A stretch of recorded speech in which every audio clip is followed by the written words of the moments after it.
Olá, eu sou Donizete Tokarski, consultor em bioeconomia, e este é o programa Energia Agro. Estamos recebendo aqui, neste programa, uma personalidade que conhece muito da indústria química. Ele que é diretor da BASF, engenheiro químico.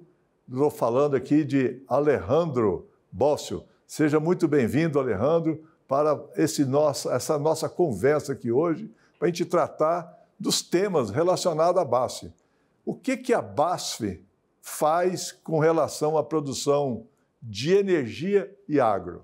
Bom, Donizete, primeiro, muito obrigado pelo convite. A BASF é uma empresa química alemã, focada principalmente em produção de químicos, inovação, tecnologia e, basicamente, com foco na sustentabilidade. Então, o vínculo com biodiesel vem naturalmente. Nós produzimos química para catalisar uma reação química que se precisa e que é fundamental para a produção de biodiesel, que é a transesterificação dos óleos vegetais.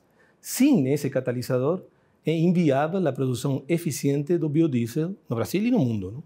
E qual é esse produto? É o metilato, é isso? Esse é o metilato de sódio, Donizete. O metilato de sódio é uma molécula pequena, de uso pequeno, mas com umas consequências para a produção do biodiesel imensas.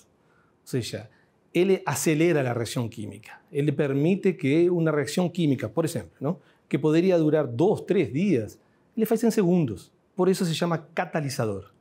Catalisa essa reação química. Muito bem. E essa proporção do uso do metilato na produção de biocombustíveis é muito grande? Como que é essa proporção? Bom, em termos de dosagem, a dosagem é muito pequena. Não supera o 1%. Ou seja, a demanda em quanto a volume é alta, Por isso nós, a partir de 2012, começamos a produzir o metilato de sódio aqui no Brasil. Em Guaratinguetá. Em Guaratinguetá, onde nós temos um site químico, inaugurado no ano 1959. Ele tem hoje 12 plantas produtivas. Atendemos agricultura, atendemos tintas, atendemos negócios de dispersões e o biodiesel através do metilato. Muito bem. E essa lei, que agora é a lei do combustível do futuro, ela interferiu na decisão da BASF de ampliar essa indústria lá de Guaratinguetá? Com certeza.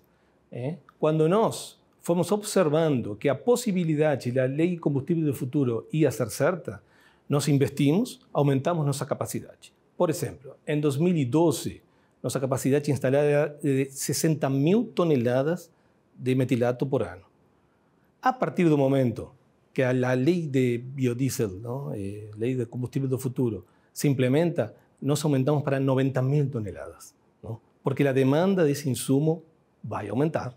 E até 2030, com B20, precisamos de metilato. E o Brasil é importador desse produto? Del metilato de sódio em pequenas proporções. Basicamente, o metilato é um produto que, como se utiliza em pequenas proporções, você o que precisa é agilidade na entrega, assegurar-se da disponibilidade do produto, ter estoque suficiente para poder... E, fundamentalmente, é o sistema de localização de nossa planta. Nossa planta está estrategicamente localizada. Ele está perto de onde se produz o biodiesel, em um rádio de não mais de 1.000 quilômetros, e não dependemos de geopolítica, de problemas externos, exógenos ao Brasil. Tá bem. E a BASF, como é que tem sido o comportamento da BASF em relação a essa política do avanço da mistura do biodiesel?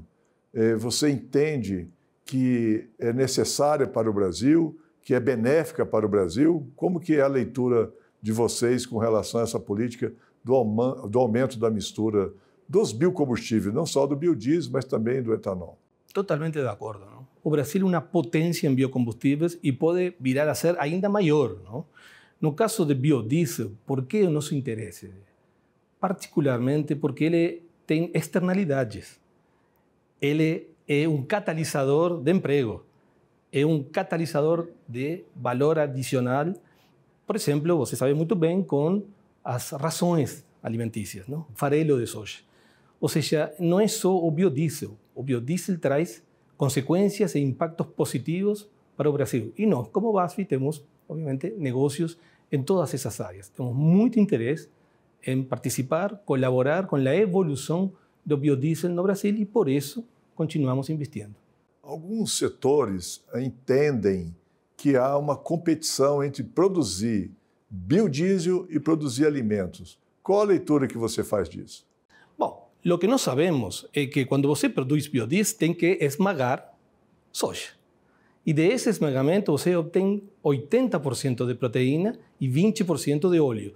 Portanto, quanto mais biodiesel, a nosso entender, é mais produção de proteína e isso favorece a cadeia de valor.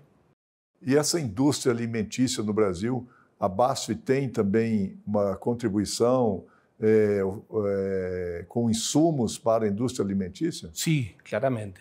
Nós somos grandes provedores de vitaminas, enzimas, para a nutrição animal e para nutrir a essas rações, a esses alimentos para os animais. E quanto mais se produz biodiesel, mais farelo, mais se produz proteína, mais negócios também para o setor de químicos e agregados aí que estão nessa área de produção de proteínas. Sim. E não só para a BASF, para várias empresas químicas é benéfico. Ou seja, quanto mais proteína o Brasil produza, quanto mais biocombustíveis o país produz, vai ter maior valor adicional para todas as empresas que estão vinculadas com insumos químicos, transporte também, etc. É benéfico. Ô Alejandro, você é uruguaio brasileiro já, adotado.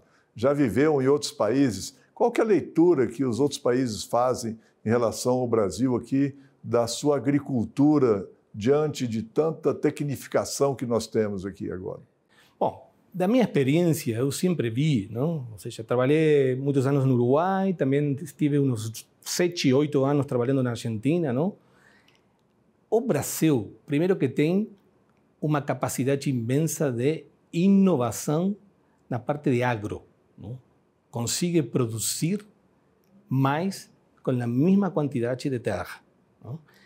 Tem também uma capacidade imensa de exportar seus produtos ao mundo. Ou seja, tem logística, tem portos, tem a capacidade da ciência, tecnologia, universidades que trabalham conjuntamente com as empresas, desenvolvimentos contínuos, que, a meu entender, criam um panorama para o Brasil e um futuro imenso. Você falou em desenvolvimento tecnológico. A BASF tem uma contribuição bastante significativa nesse desenvolvimento tecnológico. E com quais instituições que vocês estão se relacionando?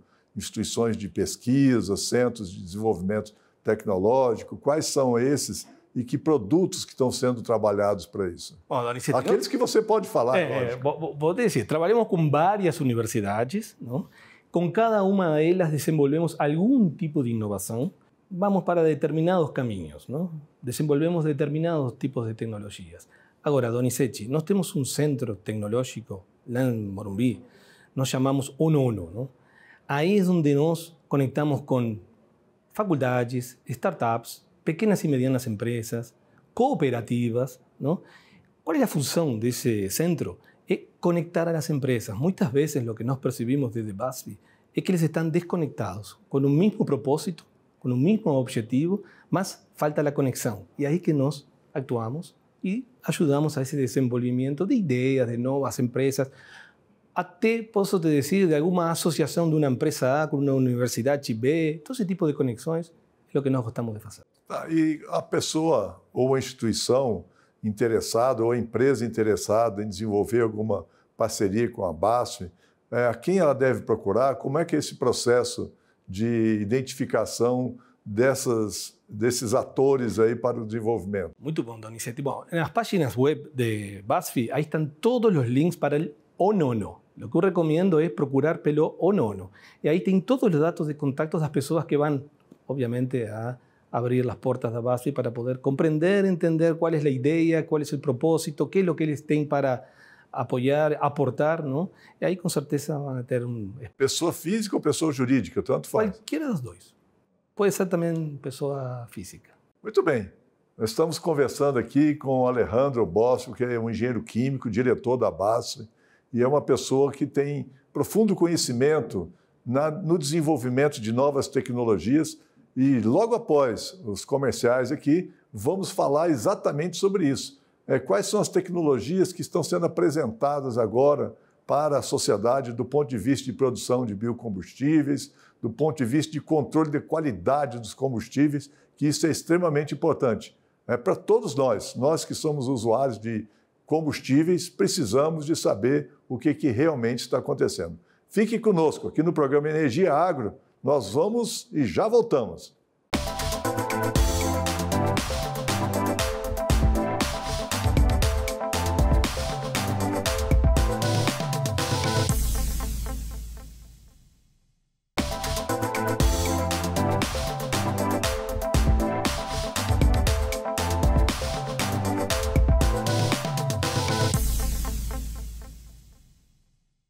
Estou aqui conversando com Alejandro Bóssio, diretor da BASF e profundo conhecedor da indústria química.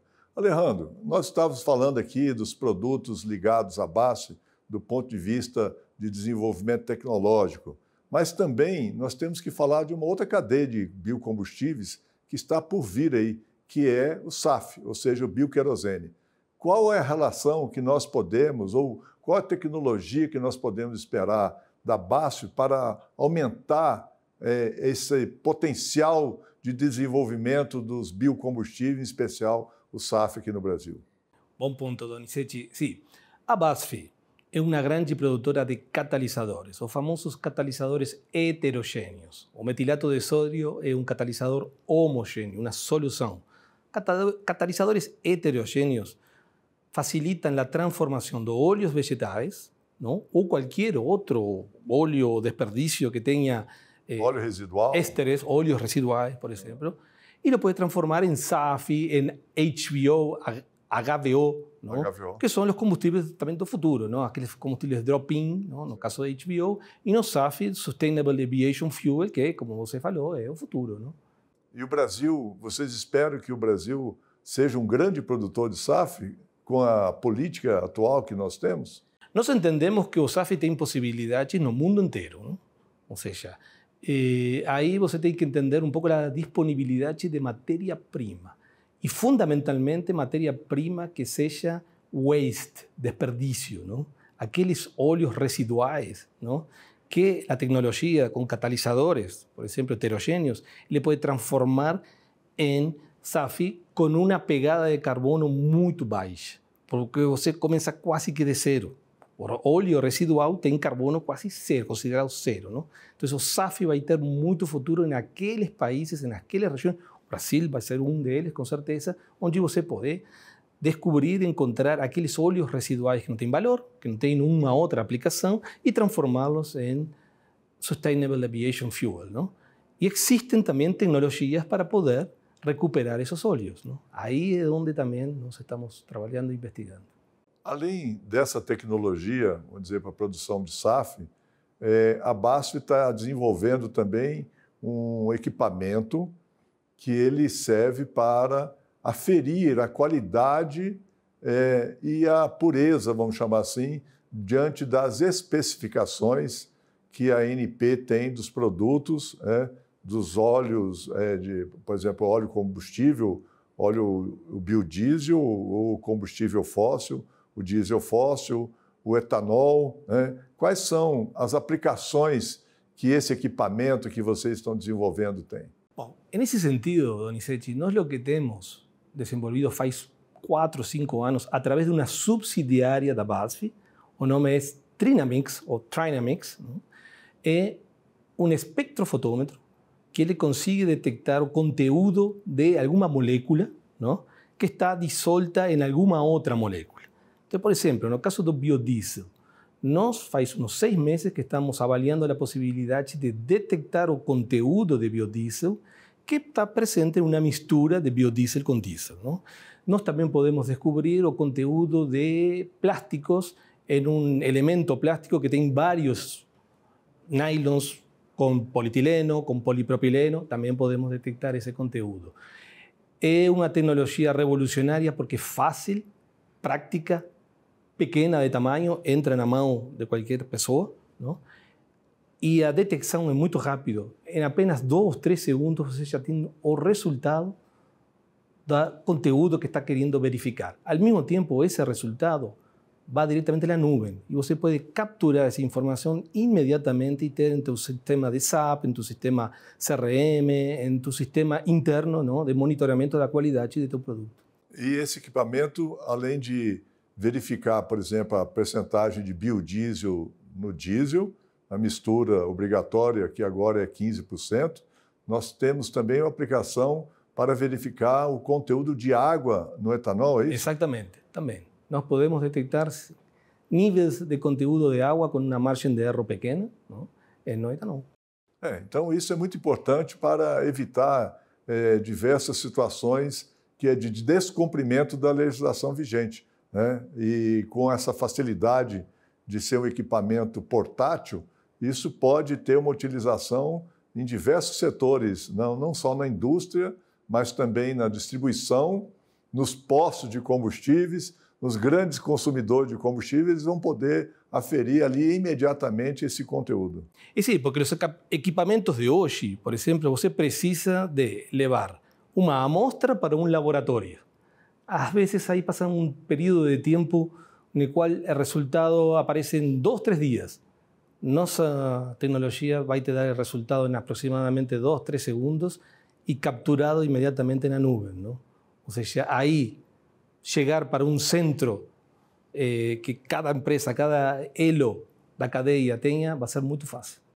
Muito bem, eu acho que esse equipamento vai trazer muitas vantagens para a sociedade brasileira, né? Porque quando a pessoa não faz o cumprimento da legislação, ele acarreta diversos problemas ligados a todos esses elos da cadeia, inclusive ao usuário, que está podendo comprar, vamos dizer, gato por lebre, né? Sim, eu não espero que um usuário final compre um aparelho, não, para detectar como le estão carregando o diesel, uma empresa de transporte. Mas me imagino a empresa de transporte, muitas vezes, querendo saber se realmente o conteúdo está adequado. Porque tem que ver também com a qualidade do motor, você sabe também todas as interferências que pode ter um combustível adulterado, não, em um motor. Então, acho que várias instituições, empresas, players desse elo se vão interessar nessa tecnologia. Eu tenho certeza que você deve ter já feito a apresentação para os órgãos competentes, para a ANP e assim por diante, para que eles possam verificar a veracidade do uso desse produto. Sim, nós apresentamos para a ANP, não, um pouco da tecnologia para basicamente compreender por parte deles se é realmente útil, se é realmente factível de utilizar, se realmente cumpre com as expectativas que eles estão esperando de uma tecnologia deste nível, não? E claramente também apresentamos na 6ª edição, não, da Biodiesel Week, não, organizada pelo Gravio, onde nós pudimos demonstrar um pouco o uso do nosso aparelho, não, através de nossa gerência de inovação e tecnologia, que descreveu, não, como que funciona o aparelho. Veja a importância do papel da BASF nesses processos, né, que a sociedade tão pouco tem as condições de fazer a verificação dessa qualidade do produto, que, como você disse, depende de um laboratório, depende da coleta de amostras, depende de um corpo funcionário muito grande e com um equipamento portátil desse, toda essa cadeia, vamos dizer, pode ser resumida a um funcionário fazendo diversas operações durante o dia e fazer com que se visualize e dê mais transparência para essas operações do uso de combustível, que é tão importante para todos nós, né? O combustível tem que ser exatamente aquilo que a lei estabelece, que os padrões da ANP estabelece e assim por diante. A gente não pode ter variações, né? Porque senão acaba culpando um determinado tipo de combustível ou acaba culpando um determinado veículo. Fala, não, esse veículo não está dando certo porque o combustível que está sendo usado, apesar de estar sendo usado tal combustível, o problema acontece. Então, isso é muito importante para essa verificação do uso real daquilo que está projetado, descrito e obrigatório pela lei. Não é isso? Não, totalmente, Donizetti. O mais importante para nós desde a BASF, nós como proveedores de insumos para uma cadeia, não? E para uns clientes que faz muitos anos que trabalhamos com eles, não? Nós queremos adicionar inovação e tecnologia para que o mercado de biodiesel se sustente no futuro. Não é só o mercado, né, Alejandro? É muito mais que o mercado. É para que a sociedade se aproprie de uma condição melhor, né? Porque os biocombustíveis, como você mesmo disse, tem muitas externalidades. E uma das externalidades fundamentais dos biocombustíveis é melhorar a qualidade do ar, a qualidade de vida das pessoas, né? E quando a gente consegue aferir exatamente que produto que está sendo utilizado, consequentemente, estaremos mais informados daquilo que realmente está causando determinada doença ou não. A gente viu há poucos dias um estudo que saiu na cidade do Rio de Janeiro, que determinados bairros estão com índice de doenças relacionados à poluição atmosférica muito maior. E, segundo o estudo, vários problemas desses são em função do uso de combustível fóssil. Então, acho que isso a gente tem que parabenizar a BASF por esse trabalho, né? E mais do que isso, a gente contar sempre com esse apoio de vocês, de dar essa transparência no desenvolvimento tecnológico e valorizando a produção nacional, que é essa indústria de Guaratinguetá, é assim um campo muito grande, fértil, de produção de tecnologia e, ao mesmo tempo, gerando emprego e renda nesse pedaço do Brasil, não é isso? Eso, Donizetti, primero te agradecer, ¿no?, por el espacio, por la oportunidad de poder, a veces, falar sobre una empresa que está muy vinculada con el famoso B2B, ¿no?, industria a industria. Más claramente, nuestros productos ayudan al consumidor final y a la sociedad, ¿no? Claramente, todos los productos que nos desenvolvemos tienen un foco claro en medio ambiente, en melhorar a qualidade de vida das pessoas. Por exemplo, falávamos de nutrição, vitaminas, não? Enzimas, tudo o que tenha a ver com melhoria do bem-estar, saúde das pessoas, claramente nos guia também. Muito bem. Muito obrigado, Alejandro, por sua participação aqui. Este é o programa Energia Agro, um programa que discute a transição energética no Brasil e no mundo. E você que nos assiste, acompanhe nas redes sociais, no Instagram, também no LinkedIn, para que possa fazer perguntas e até dar aqui algumas sugestões de personalidades para ser entrevistado, tal como o Alejandro aqui nos contribuiu bastante com as informações. Fique conosco e até o próximo.